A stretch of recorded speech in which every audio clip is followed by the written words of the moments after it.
in life, things aren't scripted. If you're an athlete, we need people like you and translate those skills to officiating. You can get a lot out of it. It happens in every town, in every game. We never have a perfect game, but the rewards always outweigh the negativities.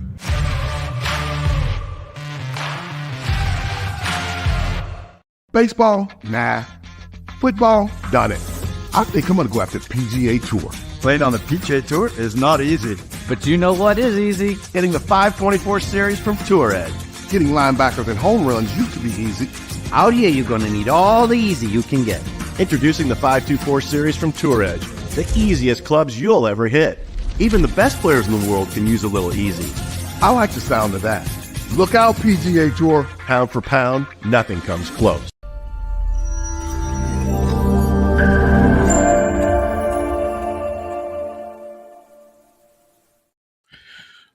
Which live golfers were relegated from the league? Well, at the conclusion of the final solo live golf title of 2024, it was Jon Rahm, Joaquin Niemann, and Sergio Garcia who claimed the bonus prizes, but there was also the smaller matter of those of the bottom of the live golf leaderboard. Following the news that live golf captains would be included in the final relegation spots, it provided more spice to the final tournament. And as the final putts were holed, it was Kieran Vincent, Bubba Watson, Brandon Grace, Scott Vincent, and Cal Samoa who found themselves in the drop zone, Bill.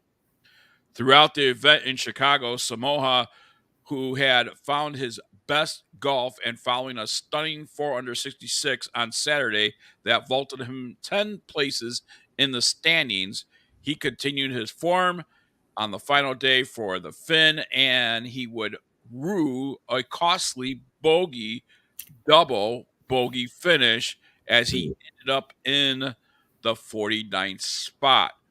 In the end, Pat Perez ended his day in 48th and the final open zone spot on the live golf individual standings, which meant he was safe from relegation. His teammate Harold Varner III also tied up his place in the open zone following a 3 under par found that put him inside the top 20 on the Chicago leaderboard. However, the same couldn't be said for Watson, who, despite being captain for the Range Goats Golf Club, didn't make his way out of the drop zone. It's currently unclear as to what will happen to the two-time major winner as Watson finishes 53rd in the live golf standings. Amongst other players relegated were Grace, who in the league's first year secured a second-place finish in the live golf season. The results comes as a surprise, given that the South African finished 9th in individual standings for 2023, following 5 top 10 finishes. The final players to be relegated are the Vincent brothers, with Karen finishing 50th and Scott claiming the 54th place. It's a somewhat bittersweet finish for Scott, as his Legion 13, headed by Rahm, picked up 4 wins, 1 runner-up, and 1 third-place finish. Currently, it's unclear what the relegated players will do, but it seems that those relegated will have to go through the Asian Tours International Series or Live Golf Promotions event at the end of the year to have a chance of continuing on the Live Golf League circuit. Either way, it'll be an interesting few months for those relegated. Bill, your thoughts?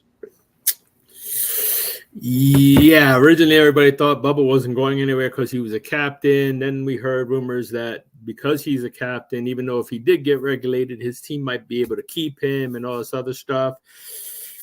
And it'd be interesting. Is that the end of the Range Goats team? Probably not. You know, I mean, I'm pretty sure they're going to bend something. They got a lot of money invested in him, particular. You know what I mean? So I don't know if does he lose his money? Is it guaranteed money? We know that they can't leave Live, but can Live dump you? That's going to be the question now that they have all these things coming. And, you know, the rest of the list, it really doesn't Well, affect anything. does this say, as far as Liv's generational wealth, Mm-hmm. does this say to the golfers, although you are signed to a $60 million or a $300 million contract, Yep. that you're not safe, and unless that money is guaranteed, Exactly. We don't know what those gotta contracts perform. look like. We do know that, like, if somebody wanted to leave, they would own the rest of everybody that was born in your family for God knows how many years. That we know was ironclad in there, but we don't know what happens with these guys, not making cuts, not doing it. But they went out of their way to get them in the beginning. So we don't know if they're going to stay loyal to them or not. We don't know. You stick with us, we're going to take care of you, even though you can't golf. Some of the golfers on both tours really, we watched them golf, but we know that there really no competition for the ones that are really out there day to day doing the stuff. It kind of thinned out the crews on both sides of the thing. Yeah, right. So it'd be interesting to see, and then, this past week, you had the Live guy, the one that owns all the money and everything. He was golfing with Moynihan and Rory. So, there's a lot of things. Some people say that we might have a contract before the end of the year, that puts them both together. So we'll see. It's going to be interesting finish. And what happened? Also, let's not forget that I had mentioned out of the news story, and but these golfers that have been relegated still have a chance. They play at the promotion, whatever the event is at the end of the year, by Live to earn a spot back. Yeah, I don't know if some of them can earn their way back. I've seen the list, so I don't know. I mean, I don't. Like we talked about in the very beginning, do you lose heart when you're just getting your money, period, and you don't have to go out there and fight paycheck to paycheck, tournament to tournament? They make a lot of money on tour, but they weren't happy. Live Golf guaranteed money on certain things that we know of. Well, it's going to be really interesting because this is all new. Just like last year when I was super ecstatic that you got to get fired. I loved it. I like it. You didn't perform. Bye. That was like out of left field. We're like, oh my God, they got these guys. They're not going to get rid of them. Guaranteed money. And that wasn't the truth. Every year it keeps changing these different things. Everybody thought these captains were safe. They're golden. They're this, they're that. And then all of a sudden, boom. Oh no, you're not safe. Now you're going to have to actually go golf.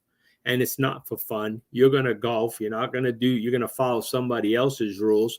And then you have the honor of maybe coming back to play with us. So it's going to be interesting to see how they handle that. According to the Mirror US, John Rahm shows true colors with Live Golf statement after overcoming criticism. I don't know if you've seen the story or not, Bill, but John Rahm seized control of the Live Golf title race with a round on Saturday, surging through the field to take a one-shot lead in the individual championship finale in Illinois.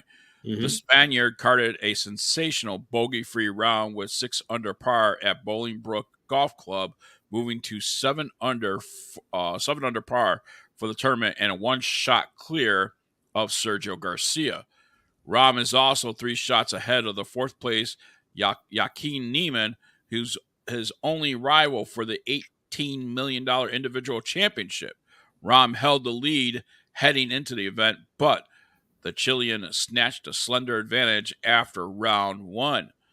But his 2 under par effort on Saturday paled in comparison to Rahm's performance, and Niemann has a mountain to climb on Sunday if he is to overthrow the 2-time major champion and land Live's richest prize. Rahm joined the breakaway circuit late last year, inking a deal worth in the region of $500 million. He faced plenty of criticism for turning his back on the PGA Tour, as well as poor performances at the majors this season. But he is on track to respond to his critics in style by winning the Live title in his debut season. Rahm was frustrated with his performance in the opening round, but he could have no complaints with just 18 holes of the season remaining. He was in the same group as Neiman out on the course, and he sent a resounding message to his rival with a high-quality performance. Quote, I try to keep reminding myself to stay within the tournament because if I do well in the tournament, everything else takes care of itself, Rahm said. So, yeah, the goal is to still to win tomorrow, and if I win, I'll leave here with 2 wins. It's a championship within a championship. It's a weird combination, Rahm continued. But, yeah, you're definitely aware of it every step of the way, especially having played with him the first 2 rounds.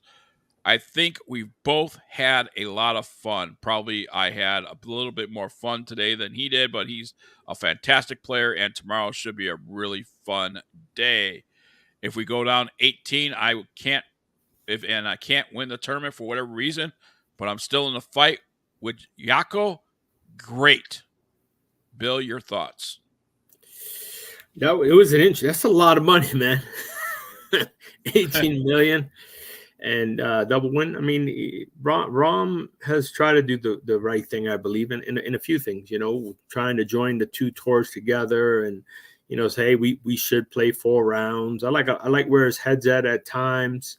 Nobody's perfect, but I think he's a classy guy, as classy as you can be.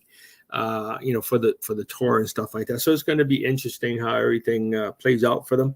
But I'm a Rahm fan. It's kind of bittersweet watching him go, but he's killing it, and I like the fact that he's still pushing. With his ideas that live can change. Maybe we should go to these 4 days and give them less to talk about, less to fight about, less to argue about. So this way we are on the same playing 3 rounds. We see how many people have fallen apart day 4 of the golf. Maybe they can get to that golf. I'm just looking forward to seeing them join. I miss golf the way it used to be, and I think golf is suffering with the 2 separate, because neither one is really interesting for the fans at this point. We see it with the viewership going down and stuff like that. And the only time honestly I watch it is when it's a major, when you have everybody in it. So it's going to be interesting. And I looked forward to the Masters every year, and now with the devastation there, we just don't know what's going to happen. That was what I was looking forward to see that when they come back together. But we don't know. We don't know. For those that don't know, Augusta National was hit devastating the country club. And they got a lot of work to do. And I'm not sure that they could get it done. But if they do get it done, it will take thousands of people and thousands of hours of work. And they may not even have it right now, with all the devastation around that area. People are going to have to decide building golf courses or help. That whole area in North Carolina is terrible. And then we got all these other things going on, strikes and everything. It's going to be difficult, for supplies and getting people what they need to function, let alone fix. Because some of the pictures that they've released, they've had people that live on off of those holes, and it's like, oh my God, and living in Florida with all the hurricanes that have hit, I've never seen that kind of destruction that it did. And it's still, 160 people, have perished in there. The stories are terrible. So we'll see. We're hoping that they can get back to its pristine form, after everything else is cleared up, of course, but we'll see how that goes. Sounds good. All right, let's head into our next one. Man, I'm excited about this next segment coming up. Ladies and gentlemen, Nashville recording artist Rob West will be joining us next here on BGT 2.0. We'll be right back right after this.